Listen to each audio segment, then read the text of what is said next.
Welcome to Wawasan Wire. Today, we're talking about Nga Kor Ming's apology regarding the controversial I Lite You comment and the calling the editor-in-chief incident. So, after quite a bit of public discussion, a lot of media attention around those comments, Nga Kor Ming, who is the Minister of Housing and Local Government, he made this very specific public statement. What we want to look at today is how this wasn't just your standard political sorry.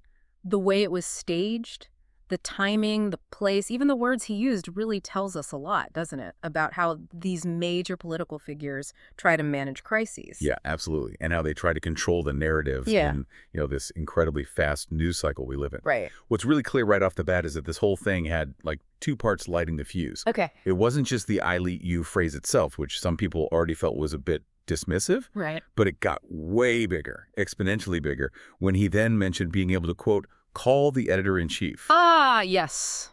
That part. Exactly. That specific comment, well, it hit a very sensitive spot with the media folks. It wasn't just seen as maybe arrogant, but potentially like a subtle threat. A threat. How so? Well, like an implied challenge to journalistic independence, Yeah. press freedom. And that immediately took it from just, maybe a slip of the tongue to a pretty major conflict with the media establishment itself. And the political fallout from that, like you said, it wasn't just quick. It basically demanded some kind of immediate, very visible action, didn't it? Oh, definitely. In today's world, these controversies can just explode and completely overshadow serious policy work in, like, hours. Yeah. So the minister, Nga Kor Ming, he really had to move fast trying to get back some control. It became super important to stop this one issue from just defining his image. And derailing the actual government work he was there to do. Precisely.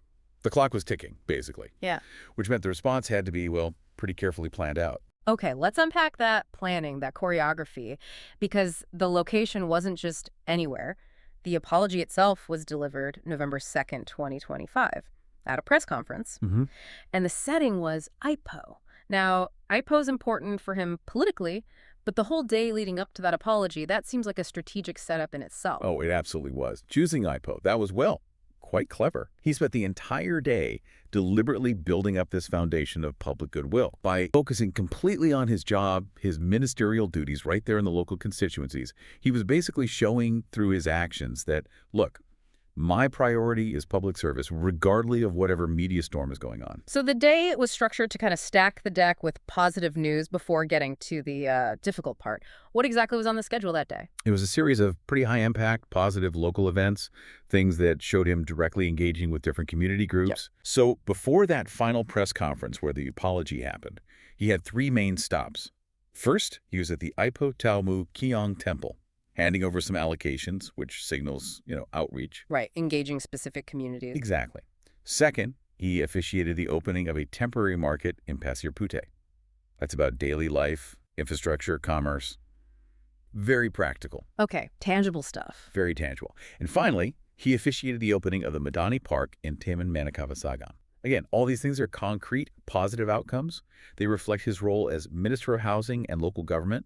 He was very deliberately building this backdrop of effective governance before he even touched the controversy. And this is where it gets really interesting, maybe even a bit audacious, strategically speaking. The official reason for that final press conference, why the media was gathered, it was to announce that the Ministry of Housing and Local Government and the Ipoh City Council would each put in 1 million ringgit for a new local initiative. Big news, right? 2 million total. Okay, significant funding. But wait for it. What was the name of this new initiative getting 2 million ringgit? It was called the I Lite You Ipoh program. Wow, okay.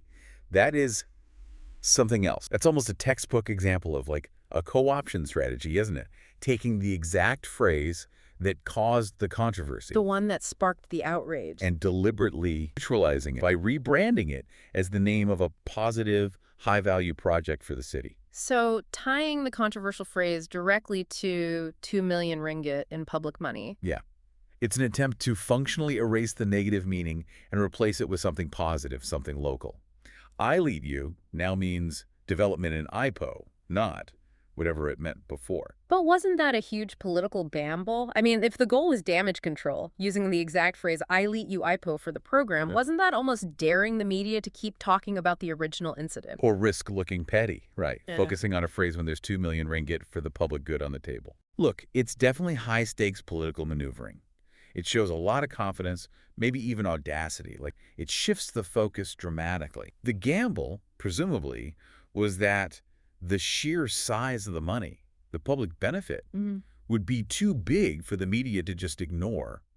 It forces them, in a way, to report on the positive project and the apology in the same news cycle, maybe even the same breath. So it turns a liability, that phrase, into a brand for something positive. That seems to be the play. It's a very calculated move to try and seize control of how the whole controversy is defined and remembered. Okay, let's shift to the apology itself. How he delivered it is also quite telling. You said it wasn't prompted by a reporter's question. No, not at all. Nga Kor Ming voluntarily brought it up himself, right at the very end of the press conference after he'd finished talking about all the positive Ipoh developments, the funding, the park. He controlled the timing completely then. Entirely. Start to finish. But the absolutely crucial part, the bit we really need to focus on, is the exact wording he used. He said he was willing to withdraw the comments and apologize. And here's the key part. If any media personnel were offended. If. That little word carries a lot of weight there. It carries all the weight. So he apologized, but only if someone took offense. That sounds, well, it sounds like a classic political hedge. It's not really a clear admission that what he said was wrong, is it? Precisely. It's a strategic reframing of accountability. By adding that condition, if you were offended, the focus shifts away from the content of his original remark. Whether he actually intended to use his influence, whether the phrase itself was dismissive. Right. And instead, it puts the emphasis, the sort of burden, onto the people who heard it, the media personnel. It's basically acknowledging their reaction. I acknowledge you felt offended. Not necessarily admitting his action was wrong in the first place. Which is very different from saying, I regret what I said. Worlds apart, politically speaking. It lets him kind of save face while still making that necessary public gesture of saying sorry. It gives him just enough wiggle room to step back without fully admitting, perhaps, that he misused his position or spoke inappropriately. Okay, so connecting this to the bigger picture. Yeah. This whole sequence. He apologizes voluntarily, but conditionally, using that specific phrasing. And then what happened immediately after? He left.